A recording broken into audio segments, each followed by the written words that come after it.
Muito bom dia, galera do oitavo ano. E aí, como que foi o final de semana? Tranquilo? Muito estudo? Então, para dar início ao nosso estudo módulo online, hoje nós vamos introduzir o módulo 3 lá do livro de vocês, que deve estar aberto agora, né? Aparece aí aquela imagem de várias gerações. Então, o tema é gerações e conflitos, lá do capítulo 9. Então, olha só. Com enfoque a conflitos, a gerações, a comportamentos. Então, esse módulo, principalmente o capítulo 9, ele vai trabalhar especificamente comportamento humano, os tipos de gerações. Vocês vão ver na leitura e interpretação de texto que tem as gerações X, Y, tem os baby boomers, essas expressões que vocês deverão ler para possivelmente depois no livro mesmo fazer as atividades de interpretação textual, beleza? Então olha só o que nós vamos ver hoje neste módulo, no capítulo 9 introdutório. O capítulo 8 já foi, vocês podem observar lá que eu já devolvi para vocês lá no Classroom, tá tudo, então quem me enviou já está corrigido. Lembrando que a data fechou no domingo. Então, eu dei data até domingo para me entregar. Quem não me entregou, infelizmente, vai ter que dar continuidade aqui agora nessa nova proposta, tá ok? Através do Webex e também através dos slides.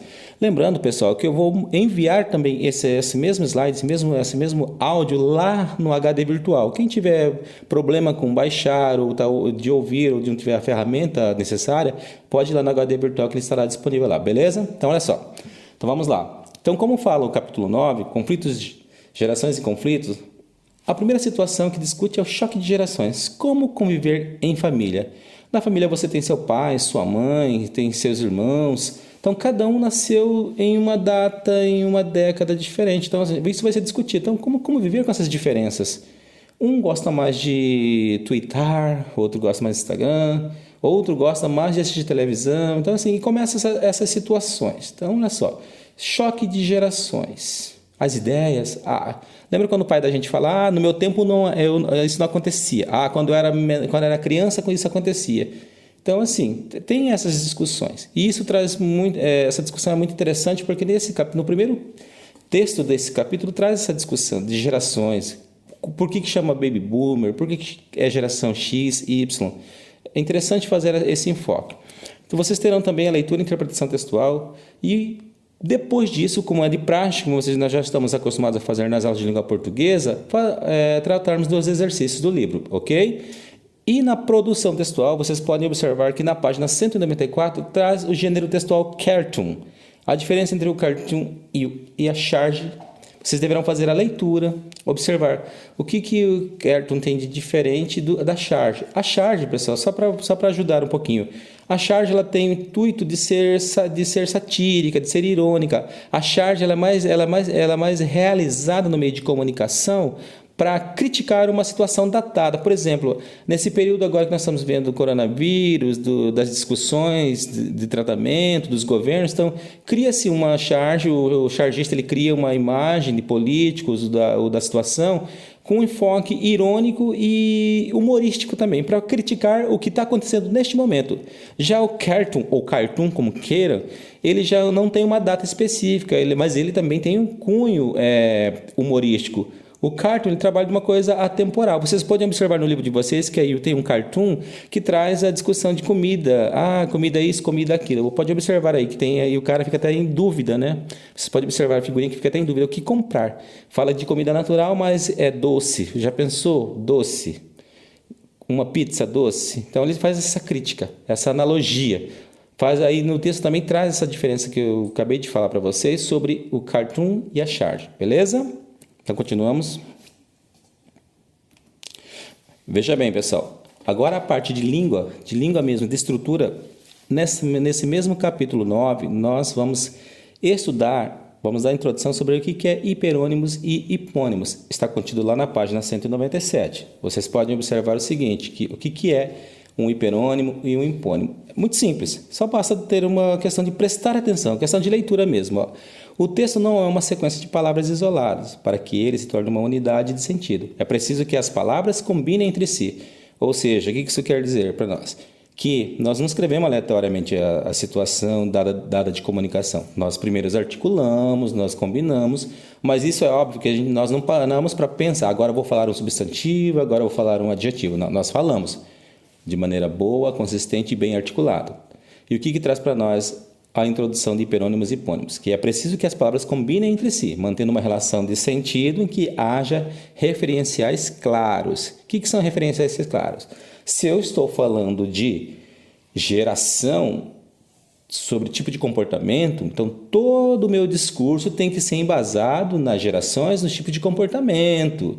O que a geração X tem de comportamento, o que a geração Y tem de comportamento, quem são as baby boomers. Então, são gerações, então tem que ter clareza nisso aí, tem que ter um sentido, uma relação de sentido às referências que eu estou fazendo. Se é a geração que eu estou falando, eu tenho que fazer referência à geração X, à geração Y de maneira clara para que o meu interlocutor possa entender, tá ok? Só que tem uma situação, tal combinação pode ocorrer não só por meio de recursos gramaticais, como o uso de pronomes, preposições e conjunções. Então isso aí nós já estudamos bastante, lá no 6º ano, no 7º também, que o uso dos pronomes para evitar repetição, as preposições que servem para ligar orações interdependentes, as conjunções também, com o intuito de ligar as orações interdependentes, mas com alguma remissão de adversidade, de somativa. Então isso faz parte do uso de um bom esclarecimento dentro de uma produção textual. Mas também nós podemos usar a conexão entre as palavras que compõem o próprio texto. Então, ao invés de, não só combinamos conjunção, pronome, mas também nós combinamos as palavras dentro do próprio texto. Podemos usar uma palavra no sentido mais abrangente. Então, vamos às especificações. Agora sim nós vamos falar o que significa usar palavra no sentido mais abrangente. Então, o primeiro quesito de palavra mais abrangente chama-se hiperônimo. O que é o hiperônimo? A palavra de sentido mais amplo e genérico, que é especificado por outras, é chamada de hiperônimo. Por exemplo, nós costumamos usar no nosso dia a dia, eu vou lá na loja de eletrodomésticos de aparelho eletroeletrônico. Pode ser qualquer aparelho, no sentido mais amplo. Só que aí, eu também posso falar, eu vou lá na frutaria. A palavra frutaria, a palavra fruta, ela é no sentido amplo. Não estou especificando o que é um eletroeletrônico, eu só sei que vou à loja de eletroeletrônico e eu vou a uma frutaria, uma quitanda, não é isso? A palavra fruta, a palavra eletroeletrônico, vocês observam que tem um sentido amplo, ele é abrangente. Quando eu digo fruta, ele tem um sentido amplo, pode ser qualquer fruta. Quando eu digo aparelho eletroeletrônico, é qualquer aparelho, no sentido mais amplo. E a palavra tecnologia também, ela é qualquer tecnologia, no sentido mais amplo. Quando eu passo a especificar, aí ela já tem uma nova classificação. Então, recapitulando, hiperônimo são palavras que nós usamos no nosso dia a dia, mas no sentido mais amplo. Como eu tenho exemplo, aparelho eletrônico, fruta, tecnologia. Tudo isso é no sentido mais amplo. Chama-se hiperônimo. Agora, quando nós as especificamos, ela vai ter uma nova classificação. Vejamos. Então, como eu havia dito que o hiperônimo são palavras utilizadas no sentido mais amplo, o hipônimo ela é aquela que já particulariza essas palavras do sentido mais amplo. É o termo mais específico, como crianças, jovens e adultos, para depois retomá-las como um termo mais amplo, como grupo. Por exemplo, crianças formam um grupo, jovens formam um grupo, entendeu? Adultos também formam um grupo. Outros exemplos de hipônimos, por exemplo, a palavra gato, tigre, ela está classificada com seu hiperônimo em termos mais abrangente, que é o grupo dos felinos. Então, gato e tigre são hipônimos, é uma palavra mais específica. Agora, se eu quero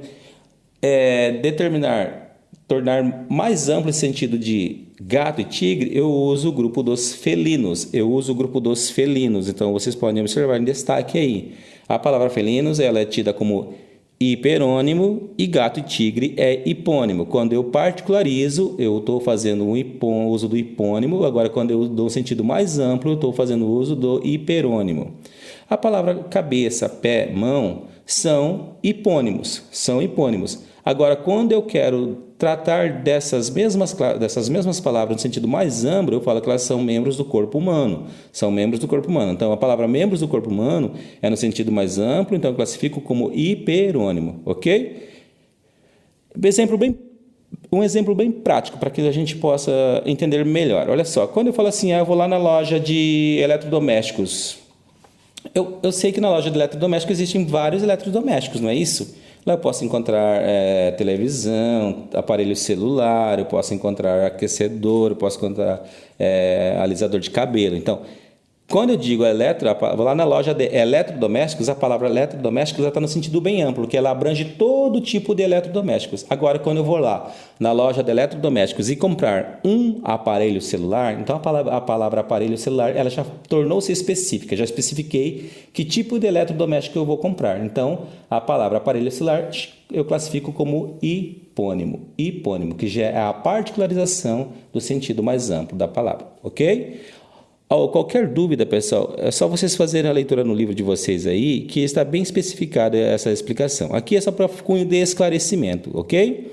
Beleza? Dúvidas é só me questionar lá no mural do Classroom, que eu estarei disponível para responder, ok? Então vamos lá dar seguimento ao conteúdo, porque além do hipônimos e dos hiperônimos, nós temos uma outra particularidade nesse mesmo capítulo, que aqui já estou adiantando para que vocês possam desenvolver as atividades de maneiras independentes e qualquer dúvida me perguntar. Ok, galera? Então passamos ao seguinte conteúdo que está no capítulo 9. Já começa a parte introdutória do estudo da sintaxe, que é a primeira parte da gramática que nós vamos estudar agora, é o tipos de sujeito 1. Então, nesse tipo de sujeito 1, ele é muito simples. Não é nada de diferente daquilo que vocês já viram lá no 6º ano também e no 7º ano. Já fiz algumas especificações para vocês. Ano passado nós estudamos tipo de sujeito e predicado. Aqui traz de novo o estudo do sujeito, tá ok?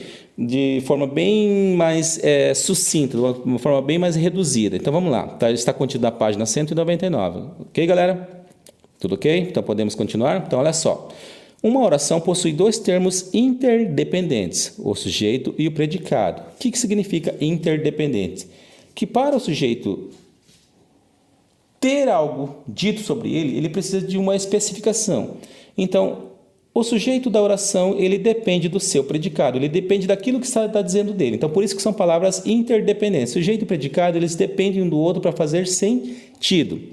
O sujeito é o ser sobre quem se declara algo. Quem se declara algo? Então, olha só, tudo que for falado do predicado, nesse primeiro momento, é bom a gente entender que tudo que for falado do sujeito está contido no predicado. Então, por isso que tem essa palavra, predicado. Predicado vem de dizer algo antes de alguém. Então, olha só, por isso que é predicado.